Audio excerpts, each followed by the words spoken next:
Good evening, everybody, and welcome to this evening's event from the Jesus College Intellectual Forum. My name's Julian Huppert. I'm the director of the Intellectual Forum here at Jesus. You can see the wonderful buildings behind me in slightly sunnier, warmer times. And as I let you all know, we are recording this event for those who couldn't make it. Now, the Intellectual Forum was set up 4 years ago to get people thinking. We try to be really broad in our interests. So we've had amazing external guest speakers like we have tonight. We've had everyone from fashion designer Jimmy Chu, former New Zealand Prime Minister Helen Clark, director of NASA's Deep Space X-ray Observatory Belinda Wilkes, and many others. Just 10 days ago, we had the executive producer of The Simpsons, Al Jean, to talk about humour, politics, and how The Simpsons predicts the future.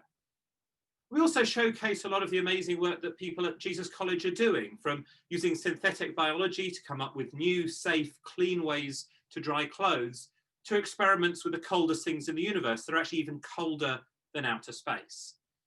We're really pleased that you've joined us for this event, and we hope to see you at other events.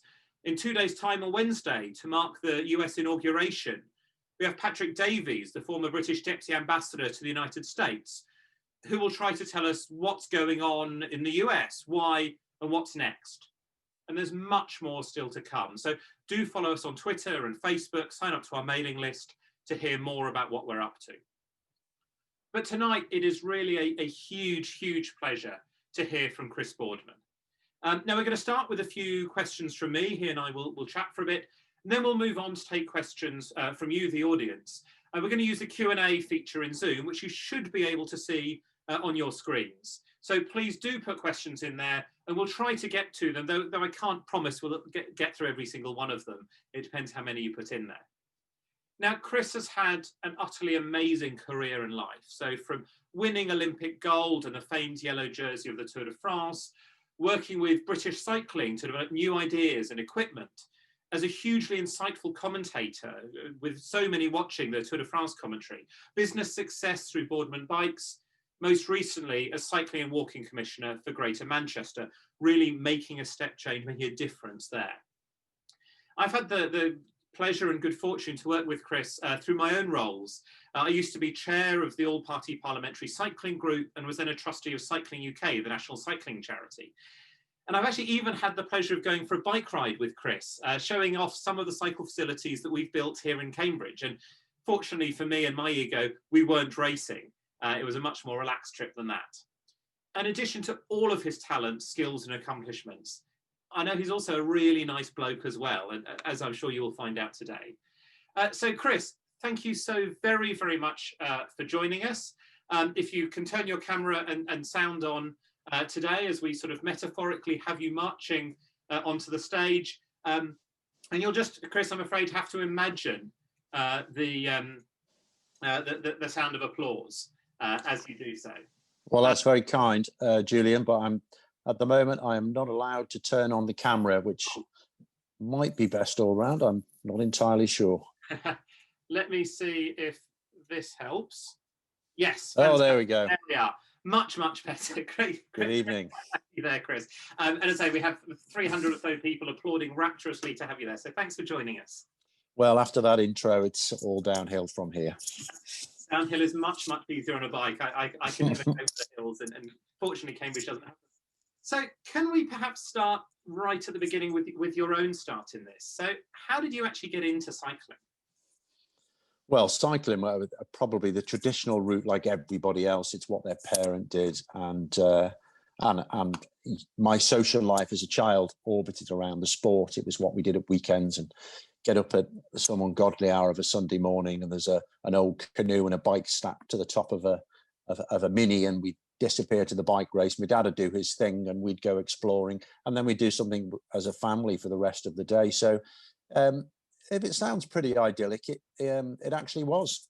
It was is what we did, and it gave us an awful lot. And it was age 13 when I ruined it by deciding to take part myself. And it was just a small event outside the town of Chester. People used to turn up in cut-off jeans and football shorts and just have a go. The results were written on a piece of A4 paper and stuck on the lamppost. So pretty much from there, really. And then since that moment, it's just been a step forward, see what happens, another step forward. And I've never used the term career. I've just seemed to bump into things that have been fascinating and interesting. And then 40 odd years later, here we are. So I think there's a great message for people 13 or older to just give it a go in whatever the gear there. Now, No, I think there's a very much follow your passion. I mean, I've been very fortunate to be involved in things that have been interesting, but I've very carefully structured my life, so our lives, so we can go after things, Sally and I, that we believe in. And the bicycle, fortunately, because of my parents, gave me something that became more and more fascinating for more and more reasons. And that's obviously why we're sitting here. And I mean, if you hadn't gone to that race, or any other, if you hadn't got into cycling, what do you think you'd be doing? I'd have been a scuba diving instructor somewhere in the world. My primary passion is anything underwater, and taking photographs. I mean, those two things. But I think they're all about making things, be it a personal performance on a bike or something out of a piece of wood, which was my short-term trade when I was in my late teens. I just like making things. And I'm just fortunate that this particular vehicle has it's become so topical at the moment. And without wishing to sound melodramatic, it is the answer to so many of the world's problems. So it's a very sturdy soapbox to stand on, and it's been an interesting journey, and one that makes you feel good about yourself in that this is something worth investing some life in. Now, before we get on to some of the broader things, we should talk about some of the great sort of sporting achievements. And Barcelona was a huge breakthrough. How did it feel there? What was the response when you showed up there? Because you weren't sort of well known. I don't think people expected you to win then. Well, we didn't win anything in those days. We used to turn up, give it a good go, and then stand at the back clapping with everybody else. That was the Brits' role in sport when I became involved. So nobody really expected it, even though with Coach Peter Keane, he was just 20 years ahead of his time in terms of training and how to structure the approach to competition. We could see the times were improving, but nobody expected the results. And I have to say, I'd watched it on television like everybody else, and then seen people jumping up and down and the tears in the eyes, and thinking, yeah, I quite fancy a piece of that. I'd like that as well. But at the time, I can only describe it as shock, in that all of this thing going forward a step at a time for years, and then in a single moment, it's over. You're stepping forward, somebody's putting a medal around your neck. And it took a long time to sink in. I almost felt cheated by the experience, to be honest.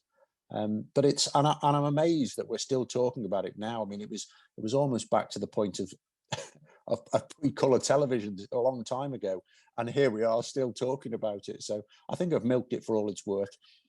But we are talking about it because it is quite an achievement. You very nicely play it down, but it was quite. And it's also because you drove it both with your physical ability, but also the approach and the mental ability. I mentioned before. I mean, I've obviously had to reflect on this a lot, and I've been asked to speak on it, and the aggregation of marginal gains, and it's taken lots of different forms to try and understand what happened and what are the pearls of wisdom we can take from it. And the best way I can sum it up is the coach I worked with, Peter Keane. He gave me a fascination with the journey rather than the destination. It was all about being better. He actually wasn't interested in winning. He was interested in going, try this out. There's some great evidence that suggests if we train like this, this will work. And it could have been a single training session or a whole year. And he had evidence-based ideas, which captured my imagination. And then we'd go and try it. And then we'd see what happened. And then there was inevitably a gap. We go, wow, what caused that gap? What do we do? What do we need to do differently? And then we were off with the next plan. And I think that has become a philosophy for all of life. So you look at something that may be deemed for failure or success, but we look at it in terms of what happened and what do we want to happen? What caused the gap? What do we need to do differently? So everything is, and it does sound very cheesy, but a learning experience. And he gave me something that a young man who didn't have a great time at school, pretty much academically barren, needed. And it was a way to cope with the highs and lows of sport, that my self-worth, it's getting quite deep now, my self-worth needed to be teased apart from the result. And I was very, very lucky to meet that person at the time that I did. Yeah, I mean, it's fascinating, that idea of sort of aiming to improve. But you also did bring something, you know, cycling has become a very sort of technically driven sport now. People talk about the wattage they output and so forth. You were one of the first to really... I'm afraid we introduced that. I'm really sorry, because we ruined what was a lovely sport. And Peter, effectively, he bridged the gap between tradition and science when he created a language of training. And a lot of people don't realize this, because there was a few people around at the same time that were advancing theories, but Peter invented a language of training. He effectively chunked it up into 4 levels, what we called them at the time. And he gave them a description of what that would feel like, how much time you could spend doing that particular activity. So he created a training language and let people understand what their perception of trying really hard actually meant in numbers, be it pulse, which was the dominant source of monitoring at the time, was just pulse monitors, and then later power, and then be able to experiment for themselves by trying different things. So that was introduced. And like anything, I'm afraid, when there's money involved and the potential for fame, then people will try harder and harder to understand and to change, and it's become more nuanced, and we ended up really getting into the detail of aerodynamics embarrassingly late. We used information with the British team from the era of biplanes, because we needed to understand materials for clothing. And that was when they were going at roughly the same speed, 50, 60 kilometers an hour. And these were the materials they had to work with. And everybody else outside the world of sport knew that pushing air out the way is your biggest energy expenditure. So why aren't you looking at aerodynamics? So when we eventually after 100 years, invited an aerodynamicist in, they kind of looked at us and went, ooh, it's really obvious. So yeah, we've had quite a few of those embarrassing learning moments in the last 20 years. So, I mean, you've talked a lot about sort of that pressure to do well and to win, and there's sort of the technological innovation and the systematization. You also rode quite a lot in the Tour de France and won yellow and did fantastically well there. I think, you know, one of your nicknames was Mr. Prologue, I think, as well as the Professor. Now, there were people there who worked incredibly hard by training or practicing, and there were other people who took a more chemical route to success. Yeah, it wasn't a great time, and it wasn't a great time to be involved in sport. But of course, you don't choose when to be in your 20s. And I was very fortunate that I had a small thing winning prologues that I could do that was dominated by aerodynamics and an understanding of that kind of. We effectively, the Olympic event was what, 4.5 minutes. We took that and did it in a Tour de France, and it worked for a while. But it got harder and harder to compete at anything, to win anything. And it's one of the reasons my career was short. But I tend to focus on what I got out of it that was great. It was short, it was great. But I couldn't wait I was excited about stopping it and the next chapter that I seem to be in now. And just before we get on to the new chapter, because one of my first memories of you was the hour record. And I vividly remember watching with huge excitement that there's an amazing film that was made. I think The Final Hour was the title. Well, I did it 3 times. So the last one was was The Final Hour, which was the athlete's hour, which we invented actually. So just to double back a little bit, I was forever associated with technology, and in fact, it was Graham O'Brien who was the real innovator, the guy from Scotland who changed the way people rode bikes and put his hands out in front of him, and then he did this and then this, and just saw the world differently. And he was a revolutionary, and I just copied him. But nevertheless, I had an association with technology, with Lotus bikes and things. So when it came to the end of the career, and it was a way to finish off, was wouldn't it be great to almost tidy up before you leave and make the last thing I ever did an attempt on Eddie Merckx's hour record. More than 30 years old, and it was just a normal bike with normal wheels, drop handlebars. How far can you go? So it was athlete against athlete. So we defined it, and then the Union Cyclist International, the world governing body, decided to adopt it for a while. I can't think they called it best human effort or something. But what captured my imagination, it ended up being the last thing I ever did. I stepped off the bike after that into retirement. What captured my imagination is 30 years, 40 years into the future, 30 years into the past, the only difference is the athlete. And I think that was something that the public could really empathise with, because there's no second places with a record attempt. You win or you lose, and you just quietly go away. It's a very high risk thing to do. So it was a nice way to finish, to break Eddie Merckx's hour record, which I did by 0.2 of a second after an hour, about 10 meters, which I'd love to say was staged, but unfortunately it wasn't. But it just goes to show how amazing Eddie Merckx was as well. I mean, that's, you know. Absolutely. No, absolutely.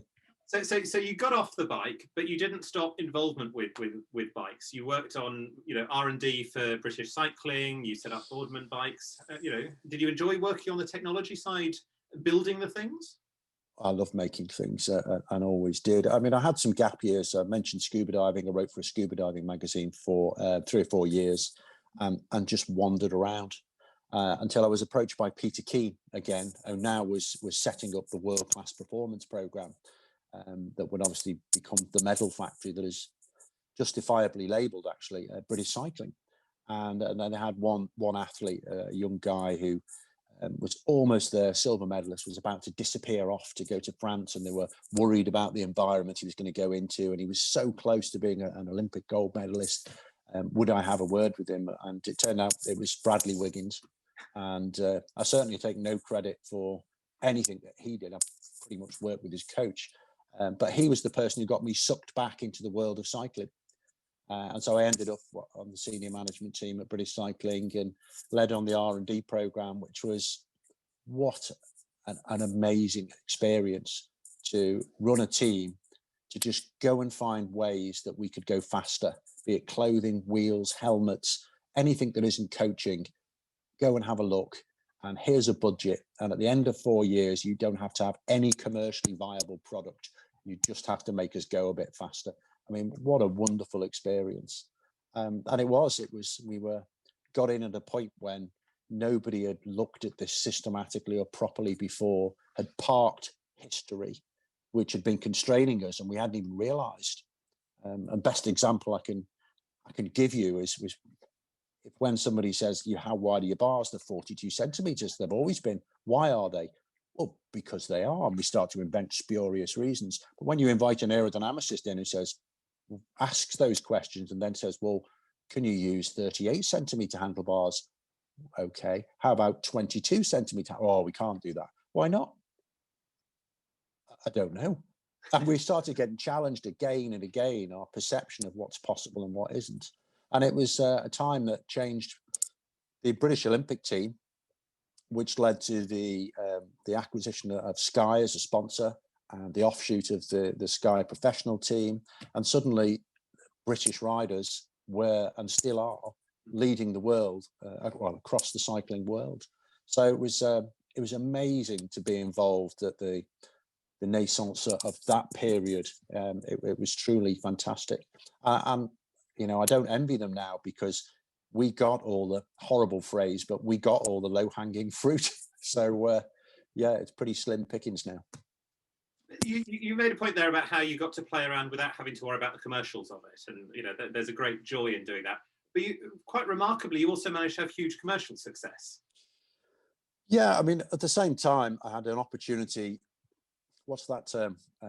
Look, readiness meets opportunity. Somebody came to me and get approached quite frequently with emails asking you, will you get involved in this, that, the other? And this one was pretty poorly written, frankly, and it wasn't well punctuated, and it was just a rant of passion about, I want to make bikes. And there was a couple of things in there that were interesting, but I'm sure we could do this better.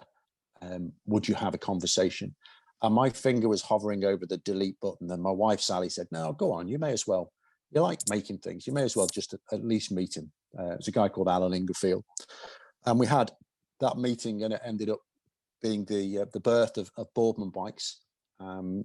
And by 2007, took a couple of years to set it up and really look at the product we want to make. And I suppose the ethos was to make high quality bikes accessible for more people, because they were more expensive than they needed to be. and people could have a better experience. So we took that to Halfords, who became a partner quite early. We launched in 2007. We gave a bike to Nicole Cook, which she duly won the first gold medal on, just bloody lucky, in 2008. And as cycling became popular, we just happened to be launching a product that was a nice product at the same time. And it became the fastest growing British bike brand of all time. So that was quite a cool side story as well. I love the way you emphasise in every case how it's sheer luck, which and it's quite remarkable. You managed to have sheer luck at every single stage along the way. It's quite something. I'm a lucky guy. Well, I mean, I'll give myself credit for it's looking for opportunities, isn't it? And looking for things, going right back to the start of this conversation, doing things that interest you, you're always on a winner. Because whether it makes money or doesn't make money, you're doing something that's interesting and fascinating. And I've been very lucky to be able to keep to that. I mean, when I stopped being a professional bike rider, we downscaled the house, sold cars. We were really careful so that I could have time to go and look around and see what came along. And so we didn't go, right, let's have the cool house and all the private schools and the posh cars, and then have to find a way to finance it. So the time was much more important, and that stood us in good stead, I suppose. But there's also a bloody big dollop of luck as well. So one of my questions later on was going to be what advice you give somebody thinking about now, but you've just done that so well, I won't even ask that. But just before we get on to the sort of work you're doing right now, can I just pick up on the commentary, because you've had a long career, with millions of people enjoying hearing you commentate on the tour. How do you enjoy spectating the sport, and has it changed? Is the tour a different beast to what it was? No, and I mean, I think this is an evening for melodrama. Sport has always been, it's the play without a script, isn't it? And you don't know what's going to happen. You've got a rough idea. It's going to go from here to there, and stuff's going to happen in the middle. And you know who's likely to pan out to be the good guy or the bad guy, and who's in the frame, but you can't tell, because all of these plans, of course, clashed as soon as they hit the road, and then something develops. And there's hard luck stories, and there's tragedy, and there's amazing things that we saw in this year's Tour de France, all decided on the final time trial, and the emotion involved. And I'm an occasional spectator for cycling for that very reason. Oddly, I'm not a sports fan. I don't follow sport, but when I go to an event to commentate, and some research before, of course, I'm utterly absorbed by it and fascinated by it. And I think it's a healthy balance for me. It was a nice place to visit, but I wouldn't want to live there. And that's how I treat the commentary work. I do about 2 months a year, about a month in total for the BBC, a month for ITV on the Tour de France, and I don't seek out any more. That's enough. And I think it is a wonderful place to visit. I think more importantly, behind the scenes, I worked with people and do work with people that are good fun. We will go to the pub in the evening, we'll have dinner, and we'll discuss what's happened and whatever else. And it's just a nice place to work. And I think if I didn't enjoy it, I wouldn't be doing it. But to be able to commentate as well, you just to react to whatever's happening, and try to describe what you're seeing and nuances. It's a fascinating and interesting challenge. And people, I mean, oddly, I don't find it at all nerve-wracking. I think asking questions on television, that's much harder. The first seat. So a lead commentator, for example, the person who's directing things, that's a wholly different job. And I wouldn't want that one, because that's like proper work.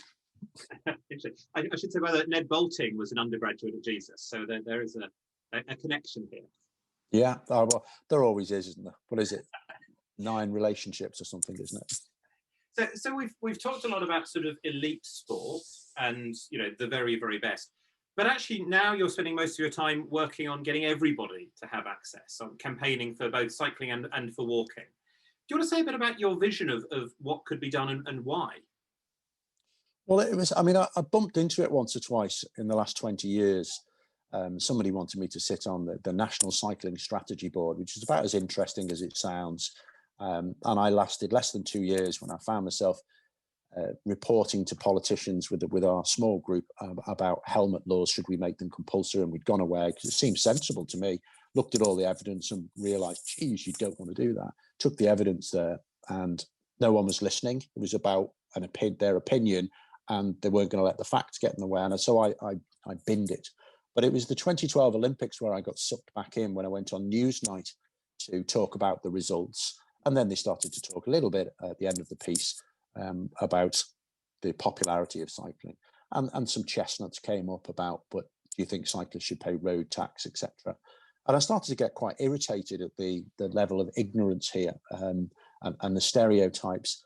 And I started to get more involved. This guy called Martin Gibbs at British Cycling at the time, who wanted me to get more in, because he knew I could get his foot in a door to have proper conversations. And I became to realize very quickly just how much change in the way we travel could affect our lives, and how people like it, but they don't have the facility to do it right now. Nobody feels safe enough to do it, even if they wanted to. And so I didn't drift into it. I came to it, another one, by accident, but I really wanted to stay because I just realized how sturdy this soapbox was, and that I want my kids to be able to ride 600 meters to the park. That's not a lot to ask, really. And you are not looking at the prioritization of our infrastructure spending and various political decisions. And you realize that this is out of kilter. We're not doing the best thing for us. And I speak to people and they go, yeah, you're right. Yeah, no, we're not changing anything. And so here I've stayed for the last 3 or 4 years. So I worked with British Cycling as an advocate, really, to go and put pressure on various ministers, on the Department for Transport, look them in the face and get them to look at the hypocrisy of, so you're doing this, but this is the right way to go, but you're not doing that, and make people uncomfortable, until the point when we realized we're just not making progress. And then one of my team, a lady called Kirsty McCaskill-Baxter at British Cycling, said, Andy Burnham's about to be Mayor of Greater Manchester, and I think he needs a cycling commissioner, and I think it should be you. And I'm going to phone him up, because very, very bold, Kirsty. She's pretty courageous. She used to work with him at DCMS when he was at government. So she phoned him up, and within seconds, Andy just said, that's brilliant. That really hits with some of the policy things that I'd like to achieve as mayor. And we had a short conversation. So he asked me to do the job. Essentially, we were doing it to say, right, we need to make an example on such a scale that it is unignorable nationally. And that was, and still is, the mission for me in Greater Manchester, to change a region. In fact, we wrote a paper that was called Change a Region to Change a Nation. So at the start, Andy called me, and I asked if I could just have a bit of time to think about it. I phoned up Andrew Gilligan, who was cycling commissioner in London at the time, now Boris's chief transport advisor, and said, what do I need? And he said, you've got to have some form of control of the cash, the leverage, and you must be speaking for him. You know, you must answer directly to him, and you must be speaking for him to be able to make inroads. So I went back and asked Andy and said, Andy, this has got to be your words via me, and we've got to have some control of a meaningful budget. And without hesitation, he said, yep. And I thought, shit, I'm stuck. I've painted myself into this job now. And people talk about exit strategies, and I hadn't considered how that worked either. So I entered into a whole new life of trying to change a region, and it's been absolutely fascinating and frustrating. What have you managed to get done so far? How is it going? Well, interestingly, lots of stuff that we did in wind tunnels applied to councillors. So, going back to we did all this great stuff in wind tunnels. It was all super secret. We didn't tell the athletes. We just gave them the stuff. And then we realized they weren't using the stuff because they'd spent years trying to do something, and somebody'd come along and said, oh, don't do that. We do it this way. The ones that took everything were the ones that had been in the wind tunnel with us to help with the experiments, because the information belonged to them. So 10 years later, I realized that this isn't mine. I'm just the purveyor of information. So we went round each small team. We went round each of the 10 districts in Greater Manchester, And I recruited a guy called Brian Deegan, my chief engineer, I suppose you'd call him, who's part artist, part engineer, really, and passionate about this stuff, looks for solutions. And we got all the people from each council in a room. They chose who was in the room, and all we asked them to bring was a blank map of their region. And we brought the pens, and we gave them the pens and just said, right, nobody rides a bike, why not? Oh, because it's really busy here. Okay, so just those. But what about all these roads here? Well, they're okay. It turns out about 80% of our roads are actually reasonably quiet. Well, why don't you ride a bike? You go outside your door, it's quiet. Yeah. So why don't you ride a bike? Oh, because I get to the end of the road. Okay, what's there? Oh, it's really big. Well, what about if we got you across that? Yeah, okay. And what about if we got you over the next one? Okay. All right, show us where these crossings need to be. It's your area. Where do you need to go? Where's the schools? Where's the shops? Where's the workplaces? How would you get there? And they started picking up the pens and they drew on the map, and we took them through an exercise. It was probably hour and a half. And then in each of the 10 districts, a very similar experience. They stood back and looked at it, and you could see them thinking, geez, this is possible. And the light bulb went on. And so we said, right, can we take your draft, what you think you should do, and put it together with everybody else's so we have a region one? Yes. And can we put it online as a draft? Just put it out there and ask people what they think. And give them their due, they said, okay. So we didn't spend 2 years and a couple of $100,000 on consultants, create something and then try and sell it in. We just said, what do you think, everybody? And within a week, we got 4,000 responses. And our biggest complaint was, where's ours? And we didn't touch a pen, which politically was absolutely golden, to be able to say, it's yours, you decide. And also you decide if you don't want to do it. I think that was something I'd learned coaching coaches. If you don't want to do it, then we don't do it. But we're not wasting money on doing it badly. And so we sort of framed the conversation, but they did all the talking. And that's worked very well up to now. And I mean, it's wonderful this is happening in Greater Manchester. Where's ours? When will you be able to do this across the whole country?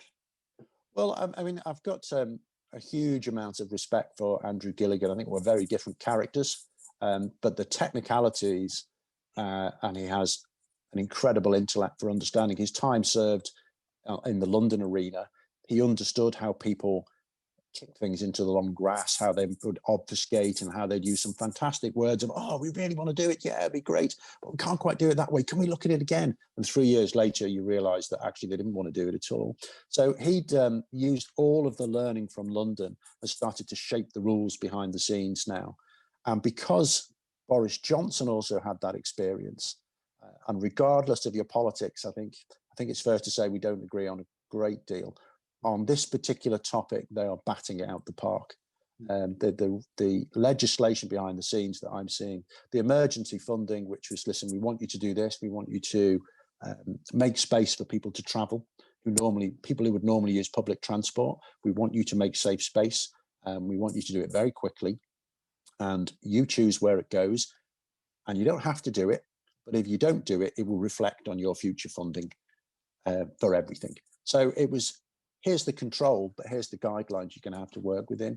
And it's certainly been difficult, but it's been amazing to see people who genuinely want to make a change and have a good level of expertise on the topic starting to make the rules. So the creation of Active Travel England, which is now in train, I think that's going to be fascinating. And I have a little bit of an input into that. But it seems to be, I mean, the beauty for me in Greater Manchester is saying, right, when we agreed these standards and we wouldn't build anything that didn't meet them, government's doing that now. So even now it's helping me regionally to say we're ahead of the game because we've already put those things in place. We have design guidelines, we have a review panel. And I think it's fascinating to see how it plays out. We've covered a whole lot of stuff chronologically, and we have actually. I wasn't expecting to go that far back. Well, I think it's really interesting to understand how you get into it all. We've had a whole lot of questions, and I'll try and pick them up in some sort of coherent order. But actually, the first one I might pick up, since you just mentioned Active Travel England, is from Paul Robeson, who you may remember, was one of the 3 employees of Cycling England. I mean, 3 is clearly enough to do the whole country.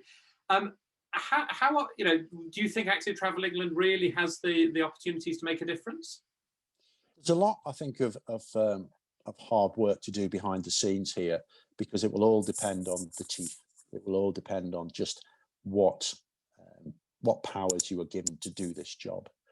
And I think one of the big weighty things that are really going to help it along in a horrible way is climate change, because it's about a third of our emissions coming from travel, and when a huge amount of our journeys, I forget the exact percentage, you will probably know, are less than 5 kilometers. You realize, I mean, you live in a place that's known this for decades, and we just ignore you. Yeah, but that's you. The rest of the country just ignores it, which is incredible. But it also shows you how you need local examples, not just, even in the next street, ideally, for somebody to get it and believe in it. So I think there's a lot of work behind the scenes to set it up and give it the right amount of powers. There will be lots of agendas that don't believe it's the way to go, and will be trying to stop it. But having the person in charge at the moment and their chief advisor who is speaking for them, who know what they're doing, I've got very high hopes. Now, there's one question to point out. There's a lot of antipathy towards cyclists from many motorists. And this is a huge barrier for many people. Why do you think there is this antipathy, and what are the solutions to it? Well, anything that is, when you're frustrated, I mean, this is possibly not relevant, but I keep bringing up, there was an old Castlemaine Forex advert, probably from the late 70s, early 80s. And it's back in the outback in Australia, and they're having a barbie, and the back of the ute is like stacked high with beer.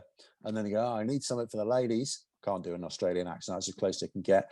And they get the sherry and they put it on the top, and the wheels collapse, and they go, looks like we overdid it with the sherry. And that's the problem, really. That's the way we see it. People don't see themselves as traffic. They see something that's in my way. You put a bike lane and you're taking something away from me. And I think that's obviously our biggest problem. But that's culture change, isn't it? Anything that's going to stop us doing what we are now, it's going to be hard and it's going to be painful. And the way to get around it, I think, is stop talking about bikes. We try very hard not to talk about bikes. Bikes are the foundation.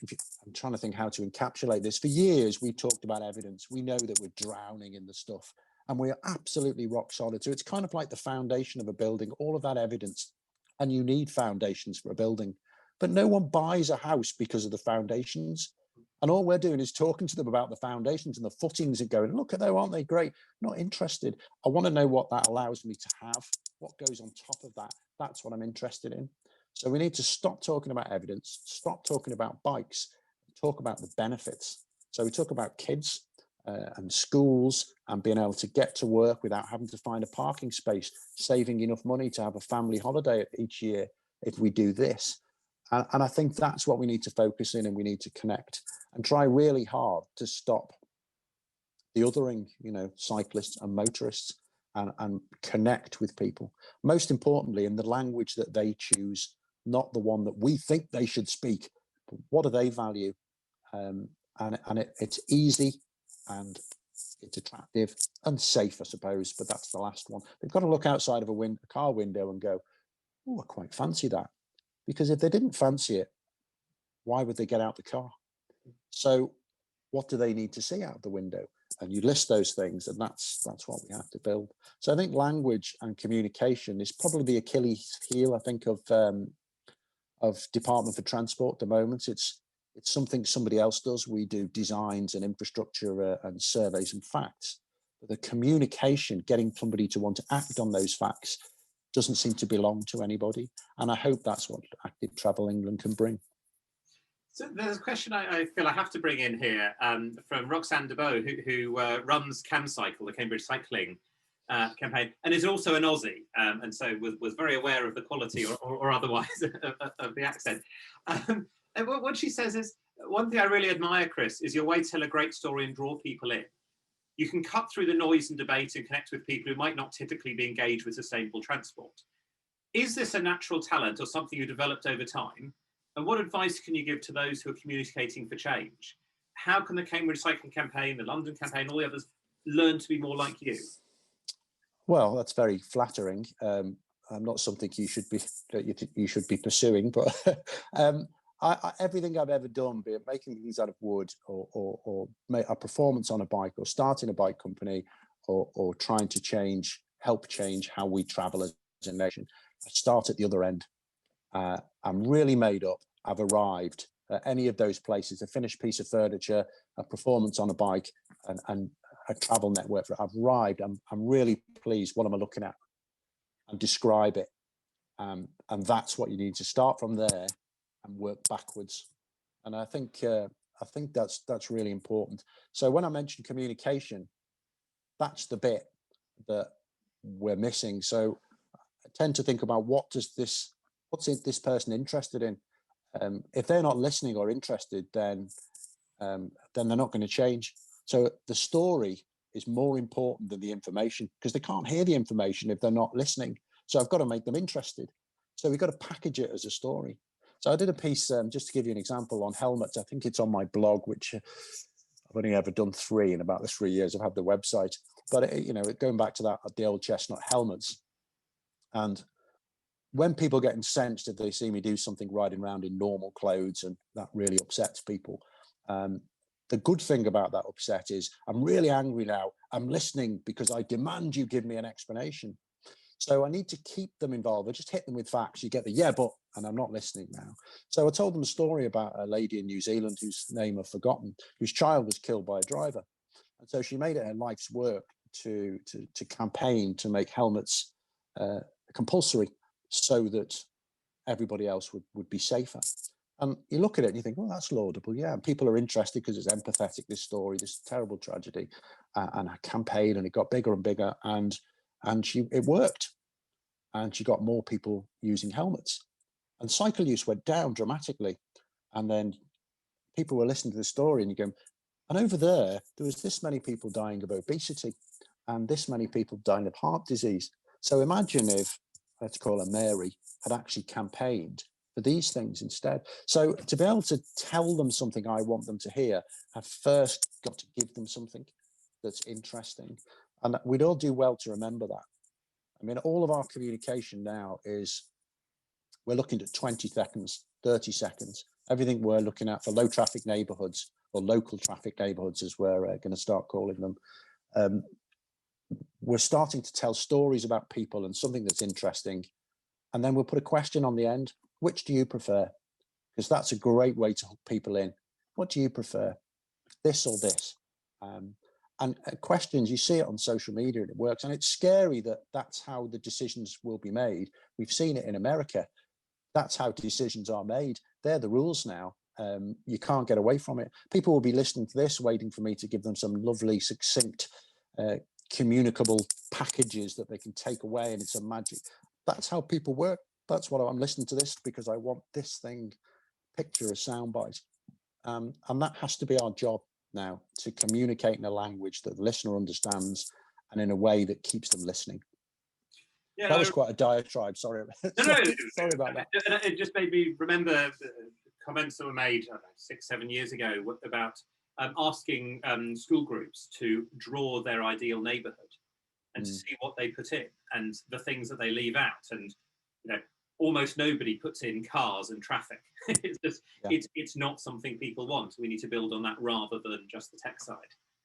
But yeah, manageable chunks. So working with counsellors, it's fascinating for me that you can show them certain images and work with schools and push them to the point where they'll try something. But then I think as campaigners and passionate, the tendency is to look at something that's been done wrong and batter them for it.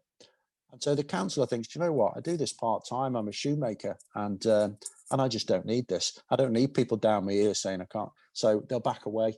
So we really need to remember to support people who've had a go, who've tried something. And so other politicians around them, because local politicians is where the power is in this country. And we don't realise that's where it is. Well, yeah, a lot of people here, yourself right at the top of the pile, know exactly that they're the people that are going to make these decisions. So why would they? And praise and done something right. I'm actually standing out and people like it. We've got to make sure that they get that, and the other people around them see them getting it and want a piece. And it gets more and more uncomfortable to do nothing. So if you're like, you're the one left out, not the person who's doing something, the one that's not doing something. And I think that's key. Make sure you put the pressure on, but don't just keep beating people up because they've done something. You know, focus your time on the people who are doing nothing at all. No, I've certainly seen some campaigning cyclists who become very confrontational, and that's not always the best route, as ever. We understand the passion. Oh. Sometimes it needs to be a little better directed. And just, I mean, because infrastructure does matter as well, and I should ask a Cambridge question since we're nominally here in Cambridge. Cambridge built, I think, one of the first, if not, I think the first Dutch roundabout in the UK. I don't know if you've had a chance to see it or anything about it. I've certainly seen plenty of images of it. I've not tried it. Should we have more things like that, or is that? Well, we've created our own version. It's a more signalised version, the Cyclops Junction, and we put the first one in a few weeks ago in Manchester, another in Bolton now. We've got another 9 scheduled this year. And effectively, it means it's a very, very similar design to the Dutch roundabout in that you can turn right without ever mixing with traffic. So if you've got kids going to school, the junctions are where it's. We know that. That's why you're not riding to school. But if I can say, right, you can get to school and go with the kids one day, and at no point do they come in contact with traffic, and I teach them to just obey those lights, do what, be aware. Okay, I'm okay for you to do it. And they're potentially revolutionary. Junctions is where the majority of our infrastructure work should focus. And of course, it's the place that it always falls down. Okay, I'll put this protected lane in. That's tough, that junction, can't do that. Carry on the other side. None of it gets used because no one wants to go across the junction. So it's a great way to waste money. So the Dutch style roundabouts, the challenge with them, I think, in the UK, of course, is they butt up against our regulations. And the legislative system is part of the infrastructure system as well, that duty of care to everybody who's more vulnerable. And I would certainly love to see that. But without wishing to go too big picture, it all starts with a desire to change at the top. And then you start asking, how do we rather than should we? And I think the Dutch roundabout, the Cyclops Junction are all part of we want to do something, give me solutions. Now, we've got, I think, 41 unanswered questions yet. So we're clearly not going to get through all of those. But I'll give you some single syllable answers if you like. well, this may be one. I mean, I feel like I ought to ask, given what you've just said. You'll know about the situation in Kensington and Chelsea, where there was a bike lane put in Kensington High Street, and it was then dismantled and seems now to be used as a car park with lots of cars parked on it. What is, maybe one syllable answer? What would you say to the councillors and the team there? Well, I think, aren't you ashamed? It's more than a single syllable, but I mean, that's where evidence really helps, isn't it? And also live traffic cameras, where you can go online right now and look at the cars parked outside that shop, and it's embarrassing. I mean, it has become a lightning rod, and it's really important because it represents the whole country. It represents trying to change a culture. But where you gathered evidence, which is exactly what I love temporary measures. I love the fact that they're not permanent, because it takes away that final excuse. Are you saying you're not even going to try? And that's really hard one to have a go at when you can see the benefits. So they put them in. They found that more than 4,000 people a day, up to 5,000 people a day are using it, and then took it out. So there's no justifiable reason to do that. And that's why people are so incensed at the moment. And I think in that case, that's where evidence and constant pressure to look at the evidence, I think, is absolutely critical. So I want to move us away a bit from sort of lots of questions about infrastructure and details of this. There are lots more questions we could talk about. Maybe we'll come back to them. But one question that's come up from Kofi Atua was about diversity and inclusion in cycling. So we see a lot of middle-aged white men. We don't see as many women cycling. We don't see children as much. We don't see people of colour. What can you do to change both the image and the reality? Well, I'm completely aware of that, and I think I am going to double back to infrastructure, because no one's going to do anything unless you make safe space. So, I mean, I'm just reading reports for a meeting I'm in tomorrow, and excuse me, it's telling me how people feel about it. And I know the answer. It doesn't matter who I'm speaking to, the old, the young, BME. It's the first thing that they list is, it's not safe. I don't feel safe. I don't want to do that. It's not attractive. It's not appealing. So the answer for everybody is first of all, is to make safe space, connect it up from where I live, from where I'm starting from, where I want to go. And then if you really want to leverage it, then you start to work on behavior change. And we are just starting to ramp that up now. And I certainly don't have all the answers. I know there's pockets of it, some great people dotted about. We've got John Little in London. We've got Councillor Clyde Lokes, has been fascinating in his championing, learned a lot from him. But the behavior change to go into communities, we have a group called GM Moving that are connected very, very deeply in the communities. And that's the point when we fund them to get a guide that takes you on a Saturday and will show you the route that you want to go to work, to just try it out while it's quiet and coach you through it. And that's the kind of activities that we need to come online as we bring in safe space. So I think those behavior change activities on their own, they're not going to get you very far, because fundamentally I'm scared. But once you start to make safe space, they become critical activities. So various people have asked questions that are sort of more about your opinions of various other people to move from some of this campaigning. And so there was one lovely question, which I've lost the exact wording now. If you go for a Sunday morning bike ride with any cyclist from history, who would you want to have with you for that ride? Oh, wow. I'm rubbish with left field questions like that. Well, I think my first instinct would be, it wouldn't be a cyclist. I'm really sorry, but it wouldn't.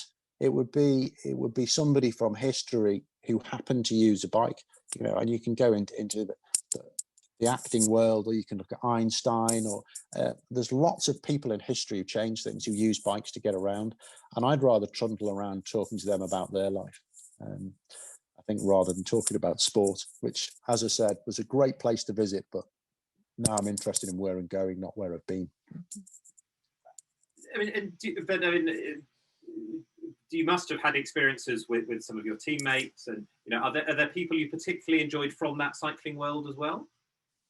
I think we all meet nice characters, and that they won't necessarily know who they are, because the people I was interested in, it wasn't because they crossed the line first. So I used to ride with a guy called Eros Poli, who was an Italian, and he just had such a wonderful attitude to life. Everything was just because I was such an intense, horrible kid. And everything was just like, oh, it's about winning and losing. And to be around an Italian that was just like, we'll just ride up this hill and we'll do it. It was really good for me. And Jens Voigt, the German I roomed with, he was a breath of fresh air. Everything to him, everything we did was an adventure. And he extended my career by 2 years, because I saw problems and he just saw an experience. So I was very lucky to find a couple of people like that to be around. No, I mean, you sound sort of, you have a very meditative approach to things. Do you do mindfulness or meditation? I've been asked that before. I suppose I learned very early. I used to work with a psychologist, a guy called John Sire. He's a lovely, quiet guy who came in around about the time of Barcelona, and I worked with him. And he taught me to what has now become known as reflective practice. And it meshed with what Peter Keane and I want to do from a clinical point of view, to look at something we did and work out what the gap was and how to change it. But it was a much more meditative approach to life. What happened? What did I want to happen? What could I have done differently? And that is now applied to everything. So I suppose in a sense I do, yeah. But I also learned to listen to emotions, because I was awful at that. I still am, really. And learned the hard way that I don't feel good about this. I don't feel comfortable, and stop and go and look for why. And that stood me in good stead. What is it that's making me uncomfortable about this? And I'm very fortunate. My wife, Sally, who I think everybody says it's about their partner, but she's involved in every aspect of my business, and nobody knows who she is. She's not public facing. And she'll just tell me warts and all. And she's the sounding board I have to bounce these things off. And I think everybody could do with a life coach like that. Again, more wonderful advice. Everybody needs to find somebody like her. Everybody needs a coach, and you don't stop needing a coach because they just ask you questions and keep probing. And that's essential, because you can't find the right questions yourself most of the time. Otherwise, you wouldn't have a problem in the first place. Now, you obviously are a celebrity, although you know, minor. Well, we have hundreds of people here who might disagree. Would you do any of the big celebrity type things? I mean, you've done Desert Island Discs, which was a fantastic recording. Will you do Strictly? Will you? No, absolutely not. I mean, there's a big chunk of it, which is just the amount of time it requires to do something. I had a couple of goes at Superstars, and I think that's kind of my limit, really. No, they're not the kind of thing that really appeals. I'm quite happy for other people to crack on with it, but no, it's not me. I mean, I'm an introvert. I was built for the moment that we're in right now. You know, people say, "What are you going to do after lockdown?" I think, well, just carry on, really.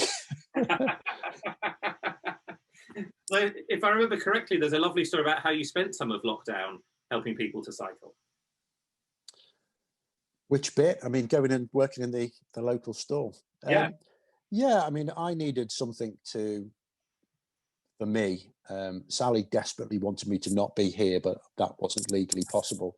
And I knew that one of the local stores is desperately building bikes and just couldn't do it fast enough. And a lot of their staff were furloughed. So I volunteered a day a week to go and help out. And it was nice to get back on the tools, do something manual. And I've done something by the end of the day and a bit of structure. So I got as much out of it, I think, as they did. So we've had a number of questions about various of your favourites. So the first one is, what's been the favourite bike that you've ever ridden? My favourite bike, possibly due to my memory, but my favourite bike is probably I was about to say the one I'm riding now, but it's probably not. That's the one I just had, which was is now known as a gravel bike. But this had 50 mil tires, really quite chunky, and it was great. It's the only bike I keep at home. I asked the company if I wanted a road bike to go and do something. Keep a mountain bike when we go to Scotland, which is where I'm going to end up living in the next few years. I think absolutely love Scotland, but a gravel bike just lets me go tracks and trails, nothing hurty, link some roads together by going on a piece of canal path, and that's me. You know, it's a bike to go exploring on, and that's what I want out of a bike now. And it's a very comfortable place to be. The other favourite various people asked about was your favourite place to dive. You know, using that alternative career. Well, best place, you get your most bang for your buck, because I have dived all over with writing for a magazine. I'm less keen to fly everywhere now as it's becoming more conscious, but the Maldives was by far the best bang for your buck, I think. But I've done some wonderful diving up, looking at the war wrecks of Scapa Flow, you know, seeing an entire German fleet sitting on the bottom or what's left of it is quite remarkable. So I've done a lot of cold water stuff that's been fascinating as well. But Maldives, you'll get pretty good value for money. And not very hilly either, as you on the land. No, I think the average height above sea level is 1 metre. So it's just like Cambridge in many ways. Yeah. I was thinking that as I was riding to the beach bar. Halfords have an interesting reputation among cycling shops. Yes, they do. But they are also. How have you found them to work with? You know, are they good business partners, emotionally, financially? I tend to focus on the bikes for me. I mean, the company itself is. We don't necessarily agree on their philosophy for a lot of things, but they acquired Boardman Bikes. So I focus on the bikes. I make bikes that I want to ride, and that's the essence of the company and why it became successful. We only make bikes that we want to ride, and we make bikes that we can be proud of. So we do a design and look at it and go, how do you feel about that? And if it's not good, then you have to stop and go, all right, why not? Well, actually, I was just trying to save $4 by doing that. Can't do it, can we? All right. So I'm finding that balance between making it accessible and good, And I think we struck a good balance. And my focus lies there. And Halfords is a big multinational with over 370 stores, and they do what they're doing. But they've certainly been doing quite well out of the cycling industry in the last 12 months. Yeah, well, I mean, there has been this huge growth post-COVID. I mean, do you think that's something that we can sustain? People walking and cycling more, getting out? It's amazing we've got this far into this and we haven't actually talked about a pandemic, which we're all mired in.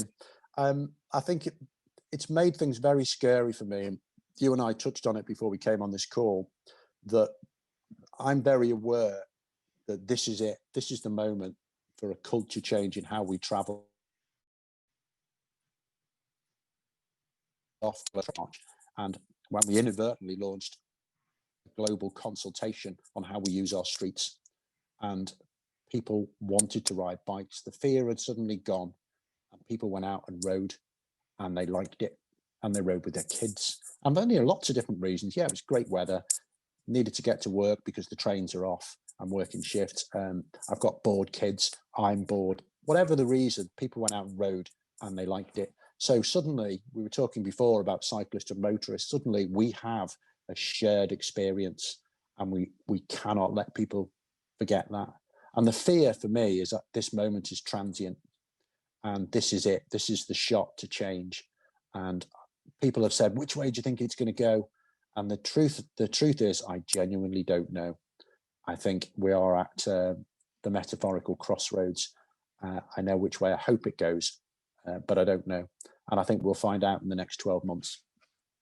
And I mean, you've talked about what you're doing. What can all the rest of us, let's say members of the public, do to try to make I think it's really boring stuff, but I've learned through working in local government how important it is to find out who your local councillor is and tell them that you want this for your kids. You want your kids to be able to ride to school. You don't want to have to drop them there, and tell them what you want.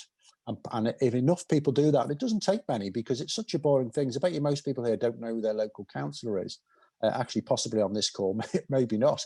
But go and find them and tell them what you want. And if they get 10, 12 people saying, we really want you to do something here and we'll back you, there's a good chance that they'll do it in the current climate. And talking about climate, as I mentioned before, that's the big topic that's coming.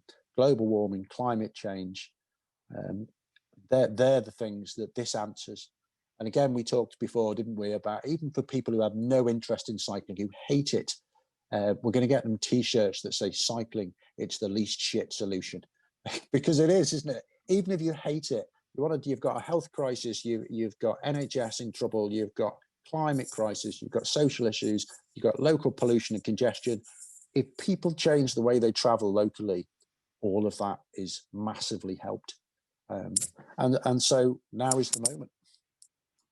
Yeah, I mean, just to say, as one of those former councillors, I spent 8 years doing this sort of thing from that role. It's absolutely right. Not many people go and talk to a councillor in a nice, constructive, friendly way, and say what they'd like. And as you say, present it as, I want this. They're starved of love.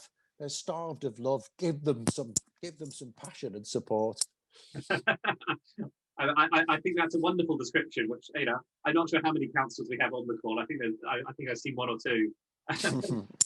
And do you think something like e-bikes and e-scooters are helpful in this agenda, or are they? Well, e-bikes are fascinating, and you only got to look across the channel. You go across and look at the Netherlands or Denmark, and Holland in particular. They're now extending bike paths, so they were very good at doing urban facilitation of people getting around by bikes and to get you to local transport hubs. Now they're doing intra-urban paths because people are riding longer because of e-bikes, which takes away the fear of the headwind or the hill because I've got some assistance, and they're huge and will only get bigger. Scooters are fascinating. I am properly on the fence with scooters because they tend to get people off bikes rather than out of cars.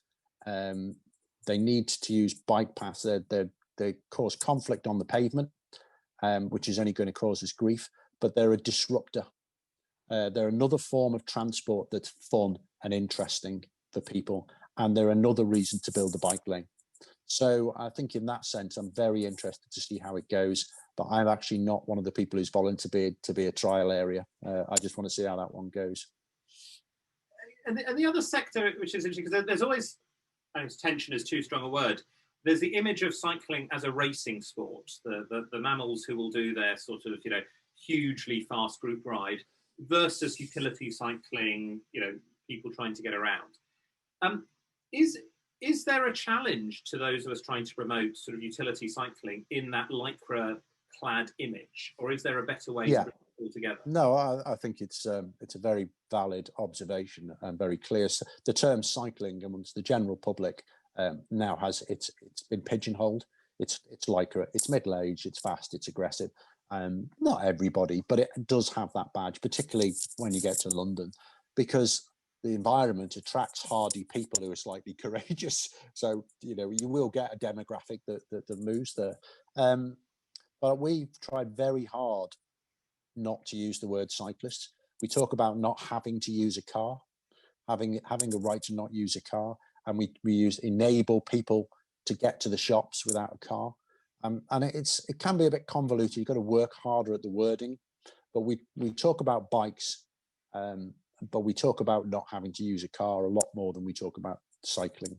And we make sure that every single image we've got is a diverse group of normal people in normal clothes. We never use anybody in lycra, because the audience is people who don't ride bikes now. Bike paths are not for cyclists. Mm-hmm. They're already riding a bike. They're for people who don't. They're for drivers. And so it has to look like them, all of your communication. There's a lot about normalization. I think about the images, in the Netherlands, for example, where, you'll find Dutch political leaders or, monarchy, just, of course, you cycle to get to something, dressed up perfectly normally. And I'm sure that helps. I think those images are really useful, and I use them occasionally. Although I am aware that anything that's outside of the UK, if somebody's not interested, they'll often just go, yeah, that's over there. But when you've got a prime minister, which can relate to what's a prime minister, and you see them riding to work, that's a very strong image. And I think the more of that we can get, the better. So Boris going for a bike ride, you think is helpful for the cause? I certainly don't think leading by example. Who wouldn't want their prime minister to practice what they preach? We would certainly like our prime minister to practice what he preaches. And I think going for a bike ride, of all the things that we could going on right now, this is one thing where somebody is healthier. You're socially distanced by virtue of doing the thing, and I think it's wholly good. And if your leadership is practicing what they preach, that can only be a good thing. And let's say things do go the way that you like. Can you sort of sketch out what Britain might look like in this regard in about 20, 25 years' time? Well, I think the key is connection with local transport, and probably buses are the best solution that we've got. So, connecting with local trains and trams would be great, but they're 30-year, very expensive journeys. You'll know better than anybody here, including me. So politically, you're on a hide into nothing, particularly if you're on the populist side of politics. You're going to have all the pain, all the expenditure, and you're not going to get any of the credit. And you're not going to change fast enough. Whereas buses, we can regulate them quickly, and we can create an option for the longer journey, and we can make the two things work together. So very, very locally, you want people to just ride and walk to shops and workplaces locally. And then when they get slightly further afield, maybe to go into a large town, that's when you get in a bus. But you can't ask people to do that until you've given them viable, attractive options at a reasonable price to do it. But I think that is doable. So I think it has to be a packages measure. It's not ride a bike or drive a car. It's like have these options that together are better than that option. And I think the bit that we're all missing at the moment is kids now do not want a car. It cost me £3,000 for insurance as a kid, and I can't afford that. Or rather, I'd spend that money going to the pub and going on holidays or having a new computer. There's other things I'd rather do with that income if I can. So we're not actually listening to the next client who doesn't want what we're selling.